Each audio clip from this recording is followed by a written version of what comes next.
But just to go back to this list, Jeffrey Toobin, in the history here, you know, we talk about the possibility of a Souter or, you know, or a Kennedy. This list was created to eliminate that possibility. The Federalists have been working at this. I wrote a piece in the New Yorker about Leonard Leo, who was the executive vice president of the Federalist Society, who compiled this list. And, you know, Leonard Leo and the Federalist Society, you know, it's not just abortion. It's eliminating affirmative action. It's eliminating even the possibility of any sort of gun control. I mean, you think, you know, we talk about eliminating bump stocks, for example. I mean, you know, the current view in the conservative legal world is that you cannot regulate anything relating to guns. You know, the religion, you know, allowing a greater use of the death penalty. You know, and as you know, allowing religious people to exempt themselves from more and more government requirements. This is, you know, this is the agenda that these 25 judges were picked to advance. And this is the problem with Trump outsourcing this to an ideological activist organization. The problem is the drift in the court, as Jeff, of course, well knows, that in the Heller decision, Scalia actually did explicitly say there was room for reasonable gun restrictions. And the problem is that even over just the period of the last 40 years, you had a centrist, center-right Republican tradition. They were conservative, but like Kennedy, they weren't necessarily dogmatic. And the court and the national unity in the court that the court can reflect depends on swing justices. And there used to be a lot of them that came from Republican presidents, from Nixon on. That tradition seems to have been decimated, and it's because activist groups have effectively hijacked or outsourced the process. Look, and I want to make clear about one thing here. I'm so sorry. It's that, you know, the argument about whether this is a good or bad thing, that's a separate thing. This just is. I'm just trying to lay out the case for what is right now. This is the situation.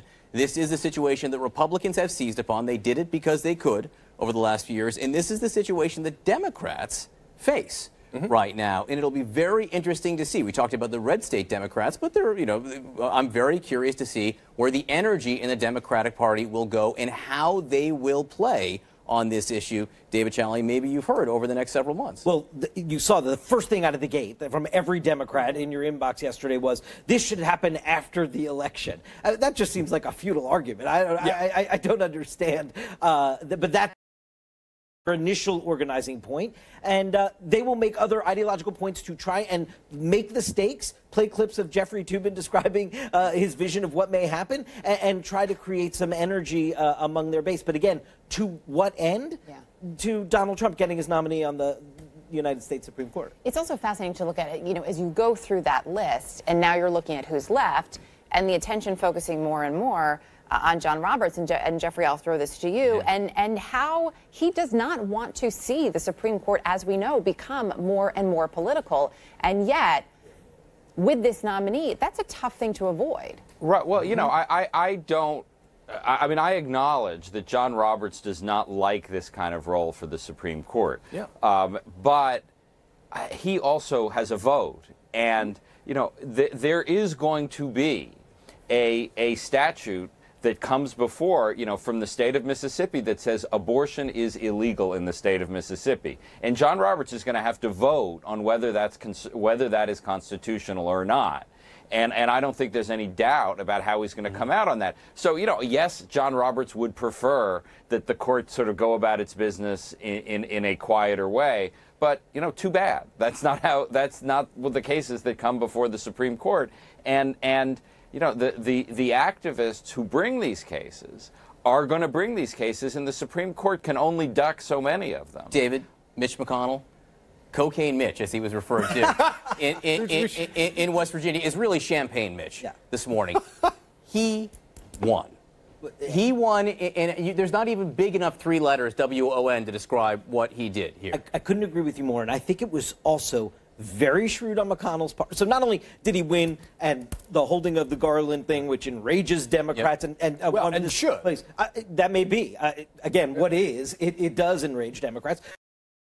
But the other thing that I think Mitch McConnell did that was really politically shrewd, he went nuclear, making it that you only need the 51 votes to get somebody onto the Supreme Court for the easier, lower stakes Gorsuch substitute for Scalia pick, right? A solid conservative for a solid conservative. If Mitch McConnell was trying to change Senate rules now over the replacement of Kennedy, there would be a much bigger fight. He would still be able to do it, don't get me wrong, right. but there would be more backlash on that. He did it in the lower stakes one, and now it's poised to get somebody through with just Republican votes. Just so much for being, the institutionalist that McConnell pretends to be here. I mean, let's just call the hypocrisy out. This is cocaine and champagne Mitch. I mean, he's on a bender. The institutionalist argument's done. He gutted it the last time around, and that's what's going to make this next nominee possible. The strong do as they will, and the weak suffer as they must. Jeffrey, you're nodding. I want to give you the last word here, just to make you feel better. I feel fine. I'm just, you're rocking the Thucydides, man. I know. Yes. Chris Cuomo didn't do any Thucydides. Well, because he's the perfect example of the weak suffering as they must. All right. I think that should be the last word. David Challey and Jeffrey Tubin, thanks so much for being with us. Cuomo is still asleep. He's got a DVR. Look out. He doesn't know how to use it, though. Or he might already be at the gym.